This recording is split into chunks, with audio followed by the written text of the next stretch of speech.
All right, it is day 3 of Sacred Season, January 7th. I'm Pastor Justin of our Southern Illinois campus. And I just want to talk to you guys about fasting this morning. I love food. And as someone who loves eating and creating new food ideas, the thought of fasting can be difficult. I mean, we take a set amount of time to give up not just something that we love, but something that we need to survive in order to seek the Lord. On the outside looking in, it can seem like a way to torture yourself. That is until you actually do it and you see the benefits of it. So I want to share with you all what I love about fasting in the hope that it will inspire you and encourage you in this season. A scripture that I love, it says, "Come near to God and he will come near to you. Wash your hands, you sinners, and purify your hearts, you double-minded." That's from James 4:8. The first thing I like about fasting is I love the closeness with the Lord. Anytime I've fasted in the right heart, there is a greater sense of closeness to the Lord.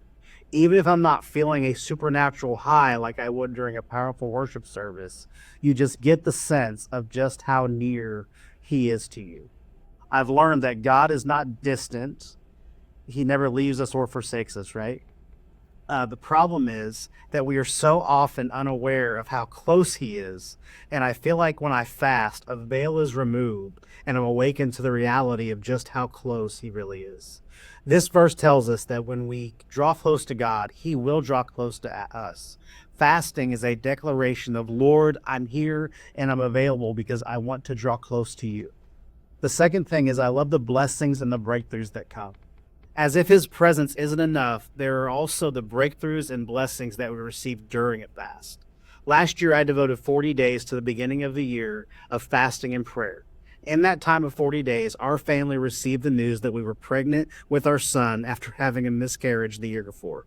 We received financial blessing that answered prayers that we've been praying for 2 to 3 years. And beyond that, I received greater revelation and insight into God's assignment on my life. I truly think that it is impossible to outgive God. And when you make this sacrifice, if he sees your heart's desire to go after him, he will always bless you and meet you in unexpected ways. And he may not bless me in the way I think I'm needing it, but he will bless me in the way he knows I need it. The third thing is there's this purification of mind and body that takes place. The first few days of a total fast can be rough as your body removes all the toxins and chemicals that have been taken in by our fantastic American diets. You may be experiencing some headaches, fatigue, and think, "I don't know if I can do this." And I have found that usually after day 3, this for me personally, I am met with energy and a feeling of purity, not just in my spirit, but in my physical body as well. Something else noted in James 4:8 is that we are to purify our hearts.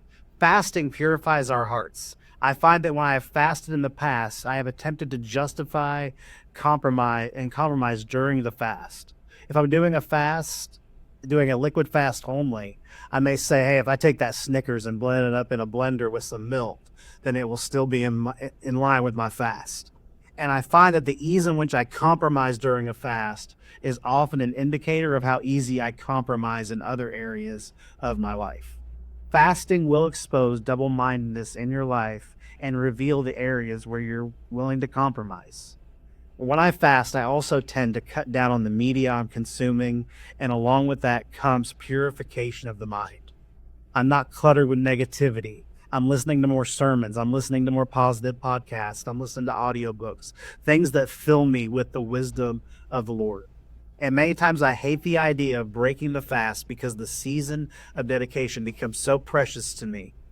So in this season of fasting and prayer, remind yourself that as you are making yourself available to the Lord through your sacrifice, he will draw near to you. I'm praying and rooting for you all as you seek the Lord, and I believe that your best days are ahead of you. Be blessed and position yourself to receive all that he has for you in these coming days. Love you all, and God bless.